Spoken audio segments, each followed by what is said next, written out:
자, 그럼 행소남과 서울 뽀개기 두 번째 시간 갖도록 하겠습니다. 강서구, 거기선 어디가 제일 좋은 동네예요?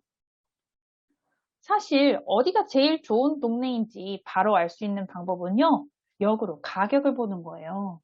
제일 좋은 거 사람들이 제일 갖고 싶을 거 아니에요. 그러다 보면 제일 좋은 건 제일 비싸더라고요.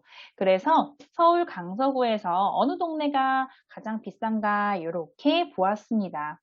본 표는요, 그래프는요, 알리알리에서 평당가 비교한 그래프인데요. 2022년 기준으로 30평대 가장 비싼 아파트의 가격으로 이렇게 순으로 쭉 나열한 거예요. 가만 보니 마곡동이 제일 비싼 것 같고, 그 다음에 염창동, 그 다음에 내발산동이 세 번째로 비싸네요. 그럼 마곡동이 어디고, 염창동이 어디고, 내발산동이 어딘지 우리 한번 지도로 볼까요? 여기 가운데 보시면 빨간 세 개의 동네가 있죠? 이것이 바로 가장 인기 있는 동네 1, 2, 3예요. 자, 마곡동은요, 서울 가운데 위치하고 있어요. 그리고 어느 정도 부지도 넓게 구성되어 있습니다. 이 동네가 가장 비싼, 우리가 평소에 듣던 그 마곡지구가 있는 곳이고요. 그리고 두 번째로 비싼 곳은 염창동이라고 해서 서울 강서구에서 가장 오른쪽에 치우쳐져 있어요. 그래서 사람들은요, 염창동이 왜 비싸? 라고 이렇게 의아해하기도 해요. 그 이유는 바로 오른쪽에 접해 있는 목동 때문이에요. 자, 목동은요, 서울 3대 업무지구가 아니라 서울 3대 학군지로 유명한 곳이에요. 대치동, 목동, 중계동 한번 들어보신 적이 있죠? 그 목동이 바로 옆에 있어요. 그러다 보니까 교육열이 높은 엄마들에게 굉장히 인기 있는 곳이 염창동입니다. 그리고 세 번째로 비싼 동네는요, 마곡동에 바로 인접하고 있는 내발산동이에요. 이 동네가 서로 주고받으면서 이렇게 성장하고 있는 거죠. 입지 점수를 알리알리에서는 별 점수로 표현해 주는데요.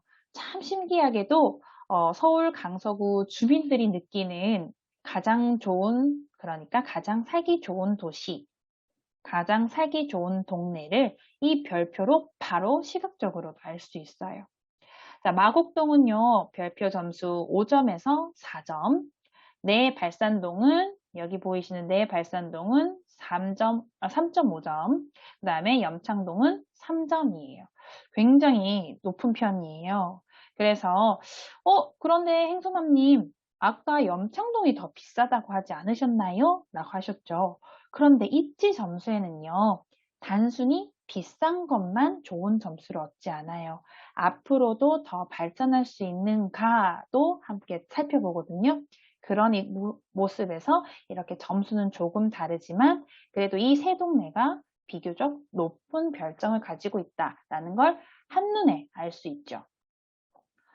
근데 행소맘님, 제가 이렇게 직접 가봐야 알지. 이렇게 지도를 펴놓고 보니까 잘 모르겠어요. 하실 거예요. 한번 우리 사진으로 한번 구경해 봅시다. 첫 번째는 마곡동 사진을 제가 좀 모아왔어요. 새 아파트 보이시죠? 자, 새 아파트가 이렇게 많이 놓여 있고요. 그 다음에 기업들도 보이시죠? 그리고 서울식물원도 멋들어지게 되어 있지요. 마곡동은 신도시 느낌이 물씬 나요. 우선 공항 근처라서요, 고도 제한이 있어요. 고도 제한이라 뭐냐면 비행기가 슝 날아가는 길목에 있기 때문에 어느 정도 높이 이상의 건물을 짓지 못한다는 제한이 있어요. 참 슬픈 일이죠. 자, 그래서 마곡동의 기업 건물들은요, 비교적 고만고만 키가 작은 편이에요. 하지만 정돈된 구역에 이렇게 나란히 빌딩들이 서 있다 보니까 아주 작은 판교 또는 작은 강남 느낌이 물씬 납니다. 그리고 아파트들도요, 유명한 브랜드는 아니지만 SH에서 지어서요, 약간 조경이 막 돋보이진 않아요. 하지만 새 아파트가 이렇게 구역별로 나란히 우르르르르 지어져 있으니까 그것만으로도 쾌적한 느낌과 깔끔한 느낌이 굉장히 많이 들어요.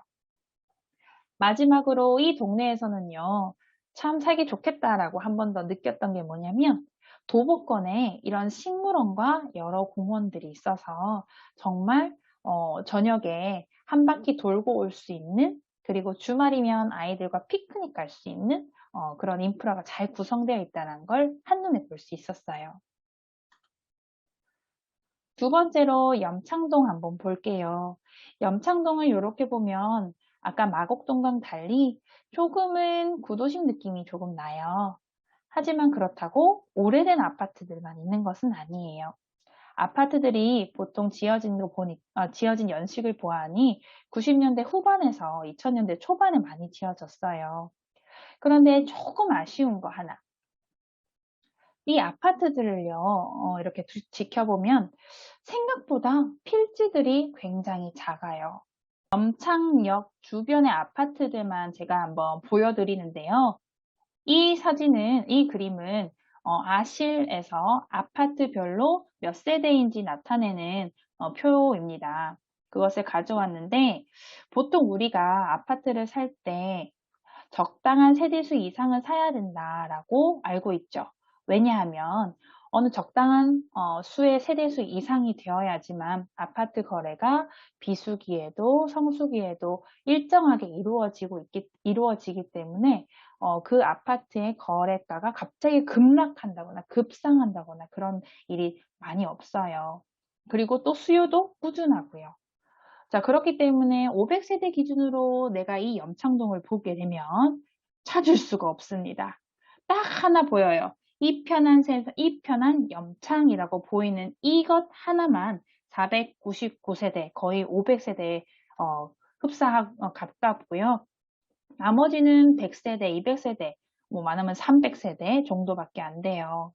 정말 작은 필지를요, 개발하고 또 바로 옆에 또 이어서 개발하고 하다 보니까 멀리서 보면은 다 아파트촌인데 걷다 보면 정말 뭐랄까, 옹기종기 이렇게 모여 있다는 느낌이랄까요? 그래서요, 땅 모양이 반듯반듯하지 못하니까 아까 마곡동에서 우리가 느꼈던 쾌적성이 조금 떨어져요. 하지만 목동 학원과 굉장히 인접해 있기 때문에 교육열이 정말 남다른 동네예요. 그 사이사이에 있는 상가들도요, 정말 정말 작은 편인데도 불구하고 거의 다 학원이 들어차 있으니까 뭐 말 다 했죠 뭐.